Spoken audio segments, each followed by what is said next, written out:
মাড়িতে bleeding হচ্ছে, দেখা যায় যে ডায়াবেটিক রোগীদের কোনো একটা ইনফেকশন বা ইনফ্লামেশন হলে সহজে শুকাতে চায় না, ঘাটা একটু দেরি করে শুকায়।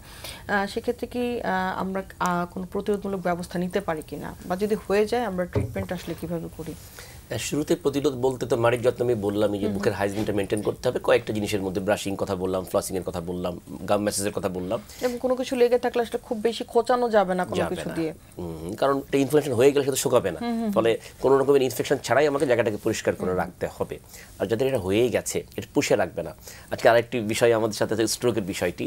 এটিও অনেক দর্শক হয়তো এখনো জানে না, যে মুখের মধ্যে এই যে গাম যে ব্লিডিং হচ্ছে, মাড়ি ফুলে আছে, এটি দীর্ঘমেয়াদী রয়ে যায়, তাহলে স্ট্রোকের জন্য কিন্তু এটাও একটি দায়ী। কিভাবে এই মাড়ির রোগ যে ব্যাকটেরিয়া করছে বা যে জীবাণু করছে তারা নিজেরা, এবং তারা যে প্রোডাক্ট তৈরি করছে মাড়ির মধ্যে, যে ইনফেকশনের প্রোডাক্ট, সেটি কিন্তু আমাদের রক্তবাহিকায় মিশে যায় খুব সহজেই, এবং এই রক্তবাহিকায় মিশে যেয়ে তারা স্ট্রোকের মতো ভয়াবহ রোগ তৈরি করতে পারে। পাশাপাশি কিন্তু হার্টেও এটা একদম প্রমাণিত, অনেক জায়গায় গবেষণা হয়েছে এবং এখন এটা প্রমাণিত কথা যে এই দীর্ঘমেয়াদী মাড়ির রোগ হার্টের রোগ তৈরি করতে পারে, মানে হৃৎপিণ্ডের রোগ তৈরি করতে পারে, স্ট্রোকের মতো একটি বাজে অবস্থা তৈরি করতে পারে, ফুসফুসের রোগ তৈরি করতে পারে, হার্ট ক্ষয় করতে পারে, অনেকগুলো জটিলতাই কিন্তু হতে পারে দীর্ঘমেয়াদী মাড়ির রোগ থেকে।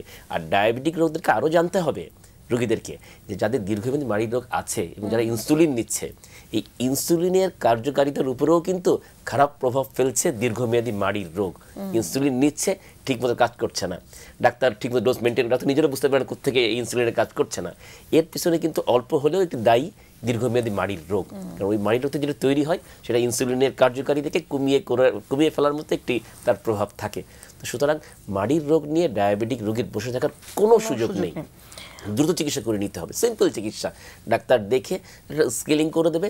মাড়ির রোগ কেন হচ্ছে, খাবার জমে এবং প্লাগ পাথর জমে, সেগুলোকে সরিয়ে ফেললেই মাড়ি দেখা যায় 2-3 দিনের মধ্যে কিন্তু সুস্থ অবস্থায় ফিরে আসে।